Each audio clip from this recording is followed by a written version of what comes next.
Well, welcome again to another episode of Christian News Podcast. I'm your host, Rich, and we'll be looking at an article that I found. This was reported today, and it was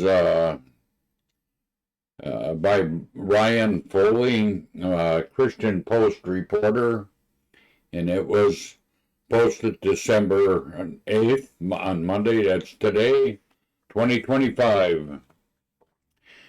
Well, the article reads that Pastor Robert Jeffress to testify how Biden's administration targeted First Baptist in Dallas.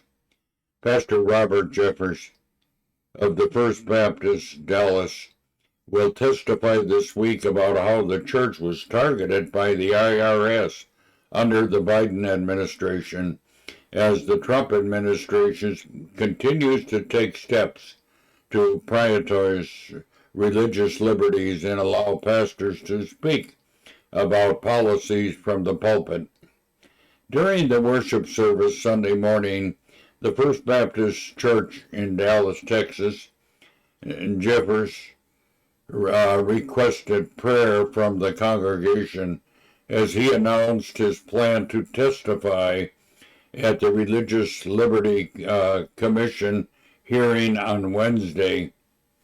Noting how the commission is chaired by Texas Republican Lieutenant Governor Dan Patrick and former Secretary of the House of Urban Developments Dr. Ben Carson. Jeffress explained that they have asked me to come and tell our story about what the Internal Revenue Service attempted to do to us. For those of you who may not be familiar with it, back in 2020, our church was having its annual celebration Freedom Patriotic Service. He added the president sent his vice president, Mike Pence, and the cabinet members, Ben Carson, to come that day. We were carefully following the guidelines by the IRS to have a political candidate for president here, and we did not officially endorse anyone, Jeffress insisted. According to Jeffress, instead, both Vice President Pence and Ben Carson shared their faith testimony of how they come to know Jesus as Savior. Immediately after that, the atheist organization Freedom from Religion Foundation filed a complaint with the IRS about the Jeffress call. The IRS didn't do anything for 11 months until Joe Biden became president of the United States. And as soon as this happened in May of that year, they filed a complaint and they announced the church inquiry. Jeffress details how he spent a year fighting that case. We spent hundreds of thousands of dollars, describing the ordeal as an all-inclusive battle. Jeffress stated or stressed that was important about this battle was it was the first time the Internal Revenue Service ever threatened a church because of something they did without a worship service of a church. Jeffress praised the congregation for remaining resolved in this, adding, "The deacons gave us the authority and support to take this case all the way to the Supreme Court if necessary." The pastor highlighted how he aimed the legal battle that the IRS reserved themselves.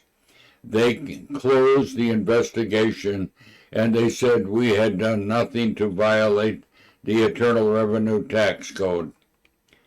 Our church could afford hundreds of thousands of dollars, he said, as he elaborated on the reason for his testimony before the Religious Liberty Commission. Most churches could not afford to do that, and no church should ever have to do that. It is not any business of the government what happens in the pulpit of a church. It is none of their business. Jeffress insisted that the government should not interfere with what happened at a church due loud applause from the congregation. We are going Wednesday to try to make sure this never happens again to a church. He declared the government has no ability to discern what is proper and improper speech in a pulpit.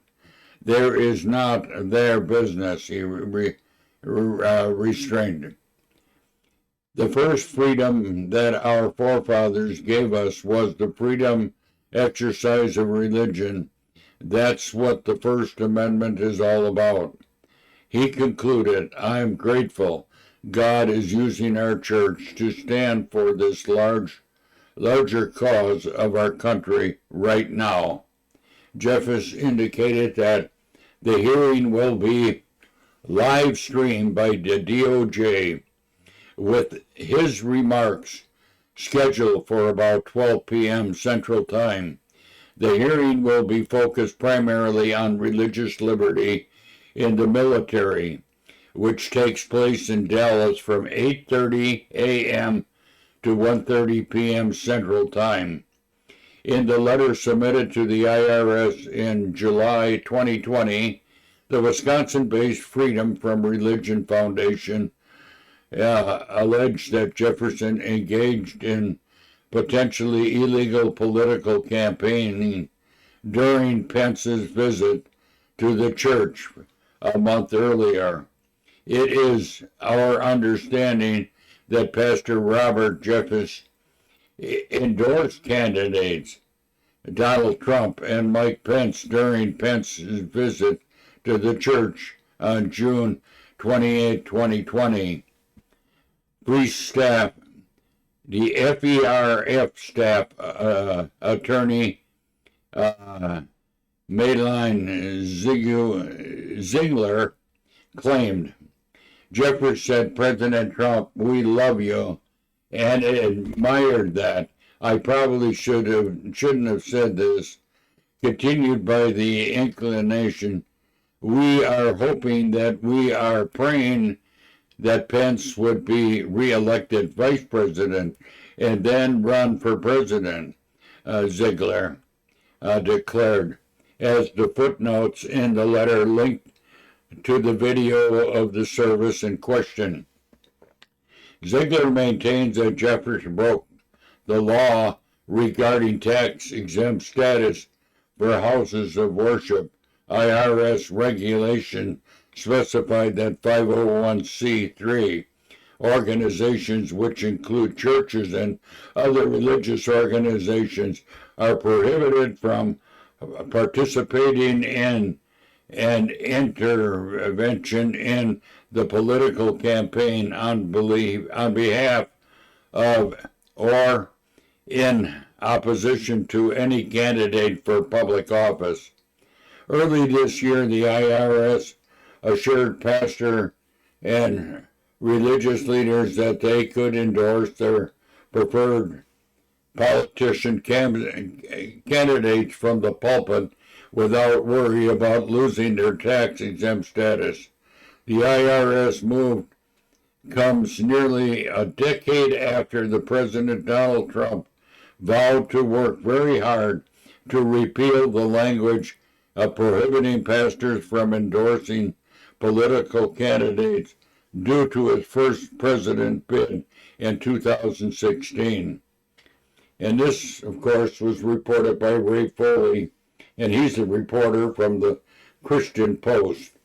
And he can be reached at ryan.foley@christianpost.com.